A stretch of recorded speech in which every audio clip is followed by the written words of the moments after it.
தசாவதாரம்லாம் வந்து அதெல்லாம் எடுக்கவே முடியாத ஒரு விஷயம். இப்போ அவெஞ்சர்ஸ் மாதிரி ஒரு படம் வந்து டெக்னிக்கலா அவங்க அவ்வளோ ஸ்ட்ராங்கா இருக்காங்க, நம்மளை விட 10 வருஷம் இன்னும் அட்வான்ஸா இருக்காங்க.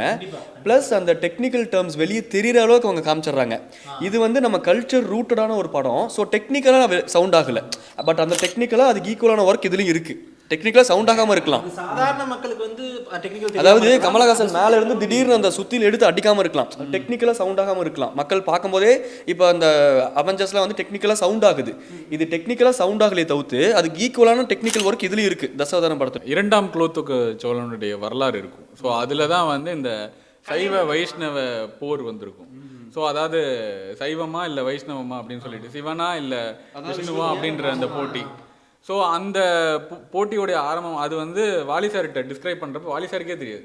இன்ஃபேக்ட் அவர் ஒரு இன்டர்வியூவில் சொல்லியிருப்பார், நான் ஒரு வைஷ்ணவர் ஆனால் எனக்கு அந்த வரலாறு தெரில. 15 நிமிஷத்துக்கான கதையை சொல்கிறப்ப நான் ஆடி போயிட்டேன். ஏன்னா நானே அந்த இதை பற்றி தெரிஞ்சுக்கல. அவர் அவ்வளோ டெப்த்தாக ரிசர்ச் பண்ணி எடுத்துகிட்டு வந்து சொன்னார். நான் அதுக்கப்புறம் புக்ஸில் போய் படித்து பார்க்குறேன். 100க்கு 100 உண்மை சார். அந்த ஆள் பண்ண கதை படம். இதுக்கு அர்த்தம் என்ன? 5ல் 8 ஏன் கழியும் என்றால் 8ல் 5 ஏன் கழியாது. நானும் சின்ன வயசுல இந்த பாட்டி கேட்கும் போதெல்லாம் யார்கிட்ட கேட்டு தெரிஞ்சுக்கிறது இதுக்கு அர்த்தம். அதுக்குதான் அதான் இப்போ ஞாபகம் வந்தோடனே சித்தர்கிட்ட கேட்டுட்டேன். ஓம் நாராயணாய வந்து 5 எழுத்து, அதாவது ஓம் நமச்சிவாய தான் வந்து 8 எழுத்து.